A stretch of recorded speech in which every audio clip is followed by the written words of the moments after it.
Hi, this is Dan Sullivan. I'd like to welcome you to the Multiplier Mindset Podcast. So I grew up in a family born in the 1940s, and I was in school throughout the 1950s, graduated from high school in 1962. We didn't have a lot of money. Everything was taken care of. My parents were very good to us, and we always had enough food and took care of everything of growing up as a child and going through school, but there was no extra money for education after high school.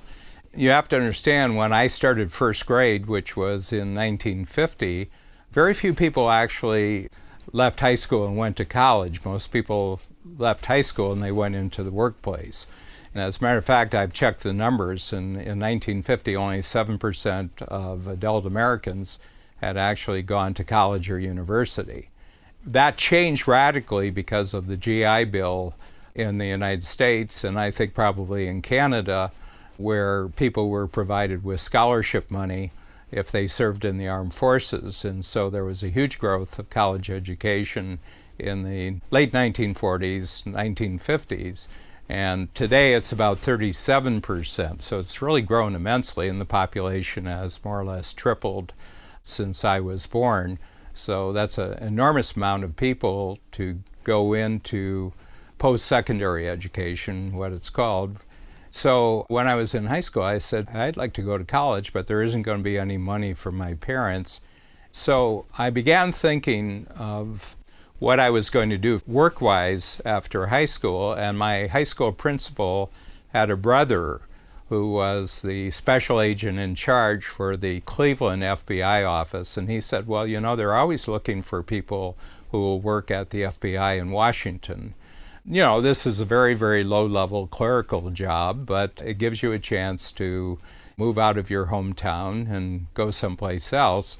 So from 1962 to roughly 1964, I worked at the FBI in Washington, D.C., and this was an interesting historical period because JFK was the president, his brother was the attorney general who was actually in charge of the FBI, and J. Edgar Hoover, very legendary director of the FBI, he was in charge of the FBI at that time. So I spent 2 years just pulling files for cases that the FBI agents were looking at. They had extensive files, and we were in the Cold War, so a lot of them had to do with the Russians, had to do with the Soviet Union. So day in, day out, I would pull files, but at the same time, I split my days by starting university. So the job paid enough that I could actually pay. I wasn't going full-time, but I was taking 3 classes, and it was a long day. I was putting in 16-hour days. But I've always been fascinated to be on the inside of organizations that had grown tremendously. And the FBI, which really went back about 30 or 40 years at the time that I joined them as an employee, I was just fascinated at the teamwork and the systems and the dedication. There was enormous dedication on the part of the agents, who all had to have a law degree or an accounting degree. Those are still the 2 main requirements you have to be an FBI agent. And I was never tempted. I never wanted to become an FBI agent, but I found them very dedicated individuals. So I had that 2 years of experience, and these were matters in the files that were dealing with world events. And I remember going through the Cuban Missile Crisis in 1963, and the world was really 2 or 3 days from a major war.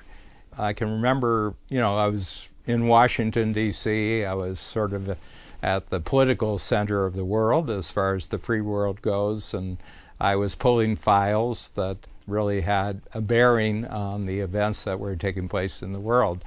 And rather than thinking it was a menial job, I said, you know, a year ago when I was still in high school, I couldn't imagine myself doing this, but here I am. I learned a lot about teamwork, and I learned a lot about organization, and I learned a lot about systems, and it left a real mark. You know, I have this passion for being on the inside of other people's systems just to see how things get organized. You know, there's a lot of complaining. It's big bureaucracy, really.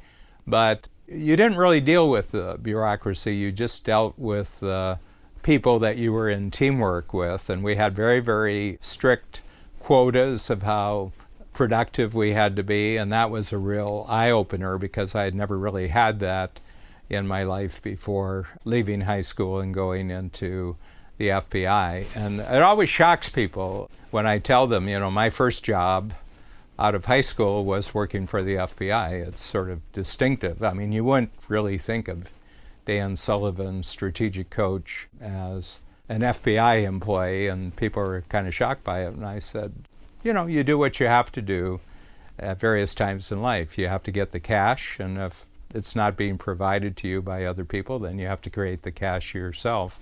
But after 2 years, I had had enough, and then I went on to other experiences. But it was a great way to leave my hometown, to jump into a totally different world, to just be a very, very small cog in a very big machine. And it told me that I certainly didn't want to spend the rest of my life doing this, which is very, very useful, but a valuable experience nonetheless. I think that the biggest experience that came from working at the FBI during the 1960s for me was really how much teamwork it requires for an entire country to face a crisis event that's taking place in the world. The fact that it was in Washington, D.C., the fact that the organization that I was working for was historically important. There were legendary leaders at that time, John Kennedy, Robert Kennedy, J. Edgar Hoover.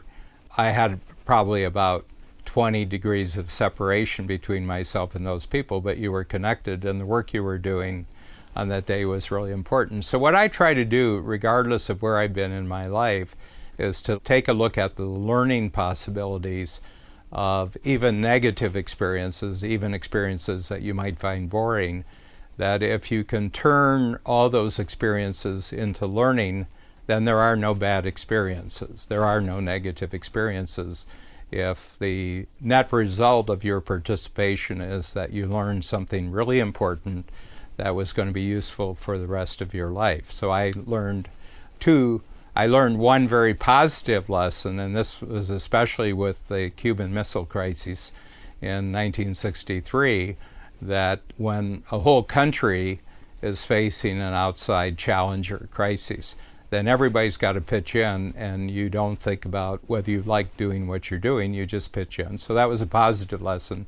And the other lesson that I learned was kind of a negative lesson, and that is my 2 years at the FBI were sufficient to satisfy all my needs for the rest of my life in working in a very large bureaucratic organization. So I always tell people, even the jobs you hated, there was a great value to actually doing the work because it clarified what you really did want to do. And I knew after my 2 years in the FBI that I really did not want to spend the rest of my life working as a very, very lowly person in a big bureaucratic system. But I look back now as an incredible piece of luck that I just had the right connections to do this, but I really maximized the value of my luck, and that's another whole lesson for another podcast.